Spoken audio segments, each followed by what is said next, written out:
championship. That is the goal right now, and that is the motivation.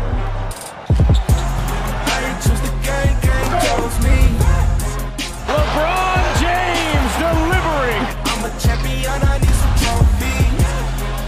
AD Dynamite. I got what it take to be a champ. Let's start that.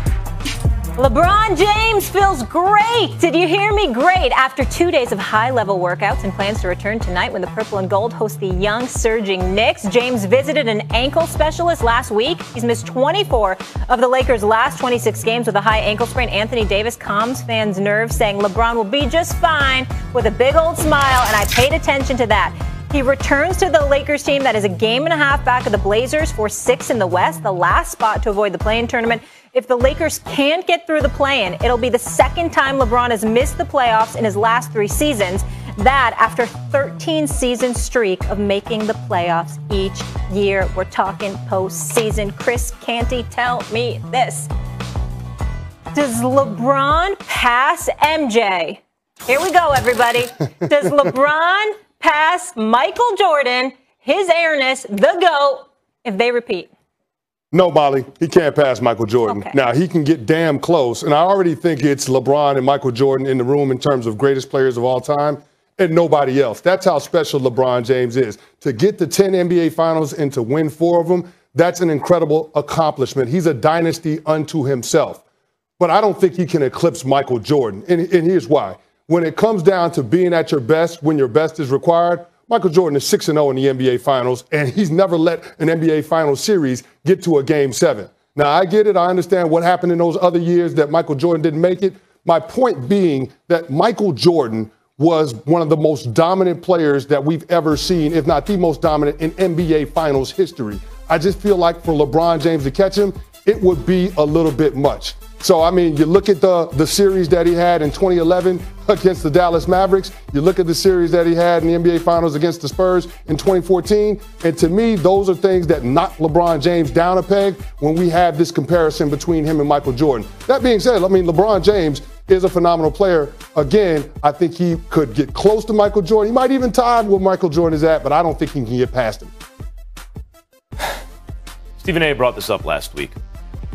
If LeBron this year gets through, he didn't say, I'll add to it a little bit. If he gets through 2 of the following teams, Jazz, Suns, Clippers, and everyone's healthy, on his way to a finals where he meets a Nets big 3 and beats that big 3 in Brooklyn, Stephen A. said he might have to reevaluate. I'm with him. Now, I don't expect him to. That's one of the reasons I'd have to reevaluate. I don't think that anyone's going to beat the Nets' big 3 if those guys are playing together.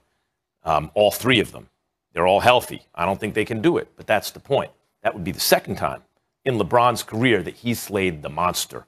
Michael Jordan never had to slay the monster because he was the monster, right? He was the monster. And by the way, Chris, it's a misconception about Jordan that, what about all the other years? Every single time in his prime, Jordan was on a team with a single other all-star. They won the championship in under 7 games, right? So, what about the Pistons? He hadn't played with another all-star his whole career. Scottie Pippen made his first all-star team. Still not in his prime, but he made the all-star team. Pippen had a migraine game 7 against the defending champion Pistons, scored 2 points in 40 minutes. They lost. In other words, Jordan didn't have his all-star again. Following year, he had his all-star. Never again didn't win the finals in under 7 games. Right. His peak is the highest of all time. And I think when we say greatest ever, if you sustained your peak long enough, we're not just weighing career accomplishments. We mean who was the best when they were at their best. That's MJ. But at a certain point, if LeBron is coming close enough to MJ's peak and sustaining it 3 times as long, if LeBron, for the second time in his career, remember, I don't think he'll be able to do this. That's why I have to give it to him if he does. First, he beats a 73-win Warriors team when it looked to me like Steph's the best player in the game. Not in any other era, but in this era, the way the rules are, the way he's shooting, it's Steph. LeBron screamed on him like he was his dad at one point. Remember that? Steph had his head down, walked away, and LeBron won the finals in 7 games at Oracle.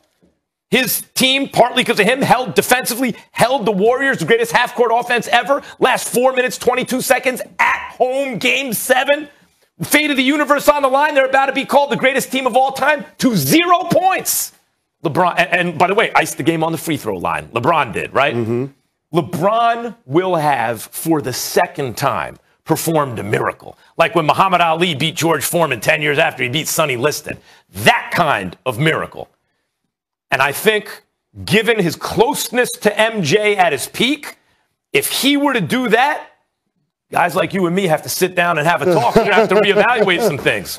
Also, guys, in just layman's terms, we go from a 1-ring difference, right? Yeah. 5 rings to 6 rings. So clearly closing the gap right there if he got it done again. Let me bring in somebody who has followed LeBron's career closer than maybe anybody, and that would be my guy, Brian Windhorst. Windy, do we got you? There you are. Good to see you, Windy. Thank you for joining the conversation. I want you to dive in on this. Where are you? Can LeBron pass MJ if he pulls off the repeat this season? So you really have to qualify this conversation about whether you want to talk about nuance or not. Because if you don't want to talk about nuance, Jordan's 6-0 in the finals, and there's really nothing to talk about. But Jordan didn't operate in an era with super teams. LeBron has had to navigate this era with super teams. And if you look at LeBron's career, a lot of it has been like steering down that river. You know, he couldn't overcome the Boston Celtics. So he had to make a maneuver to create his own super team in Miami. When that super team went south when Dwayne Wade had knee issues, he had to go create a super team in Cleveland. Then that super team was overwhelmed by the super team that was created by the Warriors. So he had to make another maneuver and go to the Lakers to try to create another super team. Now, in his way, is another super team with the Nets, which he will try to have to scale that wall with all the other things that he's dealing with. That is a reality that did not exist in Michael Jordan's world. It doesn't mean that Michael Jordan wouldn't have created, had scaled those walls. He probably would have. He probably would have maneuvered around. But for Chicago Bulls ownership that didn't want to pay salaries, it would have been a hell of a lot tougher than kind of the stuff that LeBron had to go through. So LeBron has had to climb that challenge that Jordan didn't. And having to do that and still reaching 10 finals despite those challenges, I think should count for something in the argument. But again, if you're only going to look at the 6-0, we really can't have a discussion. To have this squarely, in my view, you have to be willing to take into account all of the other factors that were going on in the NBA around them. Here's the only thing, though, Brian. There was a big 3 in Boston. That is true. It was created, and he had to respond to that. But LeBron is really the creator of the super-duper team, because none of the big 3 in Boston were a top 3 player in the league when they got together. LeBron was the best or second best player in the league, and Dwayne Wade was in the top 3 or 4. And they had Chris Bosh. That's who invented the super team, LeBron James. Michael Jordan was on a super team. Not his fault. It is his fault because he's Michael Jordan. That's why it was a super team. You take him off, it's just a great team, right? Or a good team. But people forget, when he got back from the layoff, he didn't win that year because he had played 17 games. He didn't have his basketball legs. But the following season, the Orlando Magic won 60 games. They had Shaq and Penny, not to mention Grant and Nick Anderson and Dennis Scott and all those guys. A 60-game team that had just, with a prime Shaq and Penny and other real good players that had just been to the finals. He swept them. The Seattle Supersonics were, if they weren't a super team, they were the next thing to it. They had multiple high-level all-stars and multiple high-level starters on the same team, which is why they won 64 games that year. They didn't go 7 games. It's a little bit overstated that Michael Jordan, his first title came against the Lakers, right? Didn't Magic win the MVP that year? The Lakers. What'd they get it in 4 or 5? I'm already forgetting. It might have been 5 games. It's not like if you look at the Utah Jazz that Jordan used to bounce, how much different are they than the Spurs that won 5 championships? They had Karl Malone and John Stockton and Jeff Hornacek. We got to leave it there. Windy brought up a great point about super teams, and if we're going to hold that against LeBron, because he did orchestrate super teams. Yeah, and if we're going to hold that against him, because MJ didn't orchestrate that.